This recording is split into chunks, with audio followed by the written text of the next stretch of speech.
नमस्कार दोस्तों, एक बार फिर से आपका स्वागत है। आपको बता दें कि ये जो डीपीआई का लेटर है, मध्य प्रदेश में जो लोक शिक्षण संचालय है उनका एक लेटर है।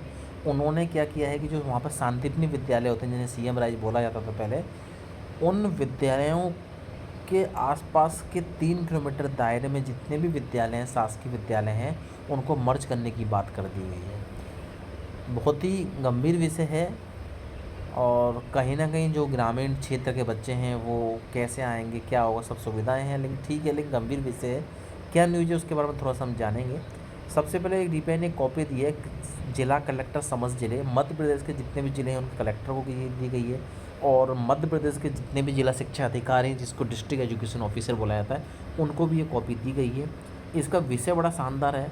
शांतिप्रिय विद्यालयों के नवीन भवन पूर्ण होने पर इसके आसपास के शासकीय विद्यालयों के विद्यार्थियों को प्रवेश देने के संबंध में। इसका मतलब ये हो गया, जो भी सीएम राइज विद्यालय हैं जिन्हें शांतिप्रिय विद्यालय बोला जाता है, उसके आसपास के 3 किलोमीटर के दायरे में जितने विद्यालय, उन सारे विद्यालयों को शांतिप्रिय विद्यालयों में मर्ज कर दिया जाएगा। क्या न्यूज़ है जानते हैं।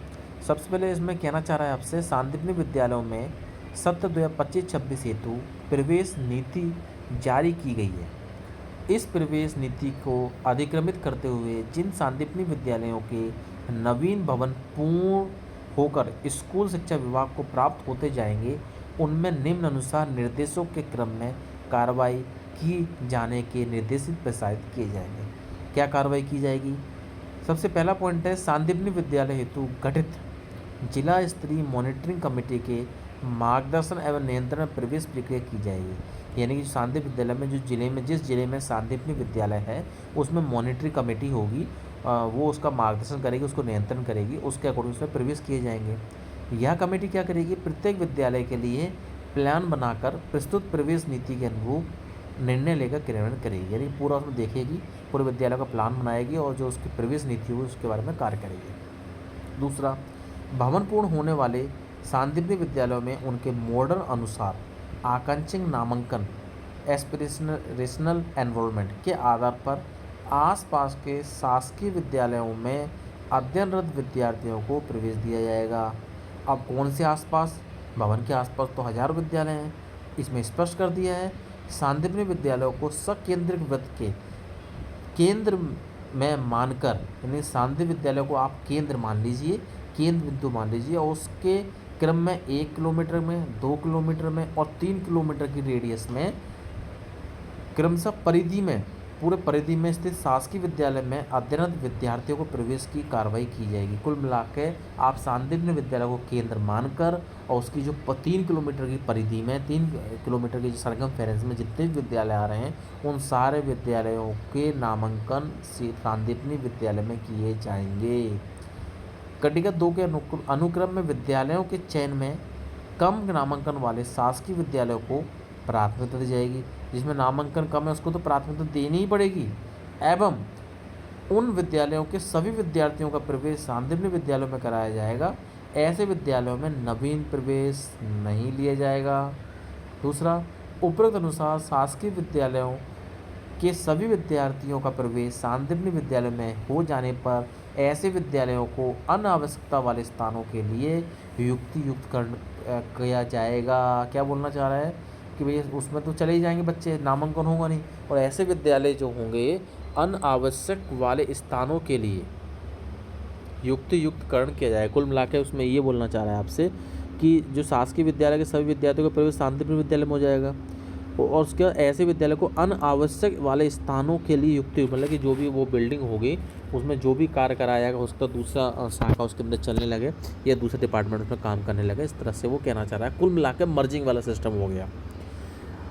कहीं ना कहीं अगर टीचर उस स्कूल का नामांकन होगा नहीं तो कहीं ना कहीं उसमें जितने भी टीचर के पद होंगे, 3 हो 6 हो, वो पद तो खत्म हो गए एक तरह से, वो हमेशा के लिए खत्म हो गए। सीधी सी बात ये है। नवीन भवन में स्थानांतरण होने वाले विद्यार्थियों के आकांक्षित नामांकन की पूर्ति न होने पर अनिवार्य शिक्षा के अधिकार अधिनियम के अंतर्गत निजी विद्यालयों से कक्षा 8वीं उत्तीर्ण विद्यार्थियों को कक्षा 9वीं में प्रवेश दिया जाएगा। दूसरा, ऐसे विद्यालय जिनके समस्त विद्यार्थी शांतिप्रिय विद्यालय में प्रवेश लेते हैं उनके भवन एवं भूमि के उपयोग के संबंध में जिला स्तरीय मॉनिटरिंग समिति युक्तियुग अनुशंसा के आधार पर प्रस्ताव अंतिम निर्णय हेतु आयुक्त लोक शिक्षण को प्रस्तुत करेंगे। नेक्स्ट, क्रियान्वयन के दौरान उत्पन्न होने वाली परिस्थितियों पर भी जिला स्तरीय मॉनिटरिंग समिति निर्णय लेगी। या क्रियान्वयन में कोई नीतिगत प्रश्न उद्भूत होता है तो समिति अपना अभिमत सहित प्रस्ताव आयुक्त लोक शिक्षण को प्रेषित करेंगे। लास्ट पॉइंट है, निर्माण एजेंसियों के द्वारा निर्माण कार्य पूर्ण किए जाने पर विद्यालय भवन स्कूल शिक्षा विभाग को हस्तांतरित किया जाएगा। निर्माण कार्य पूर्ण होने वाले विद्यालयों की सूची संबंधित जिला कलेक्टर को लोक शिक्षण संचालनालय द्वारा प्रेषित की जाएगी। जैसे जैसे विद्यालय हस्तांतरित होंगे तदनुसार उपयुक्त प्रवेश प्रक्रिया जिला स्तरीय मॉनिटरिंग समिति द्वारा की जाएगी। कुल मिला के बहुत गंभीर विषय है। सारे जो विद्यालय हैं सांदीपनी विद्यालयों में मर्ज हो रहे हैं। मर्ज होने से पद कम होते जा रहे हैं। तो इसलिए मैं आपसे कहना चाहूँगा कि आप अपने सभी शिक्षक, मध्य प्रदेश के शिक्षक हों या उत्तर प्रदेश के शिक्षक हों, बिहार के शिक्षक हों, आपको जो भी कर्तव्य दिया गया है उस कर्तव्य को आप अच्छे से निभाइए। ईश्वर ने, शासन ने आपको जो कर्तव्य दिया है वो कर्तव्य है बच्चों का भविष्य बनाना। आप ईमानदारी से भविष्य बनाइए।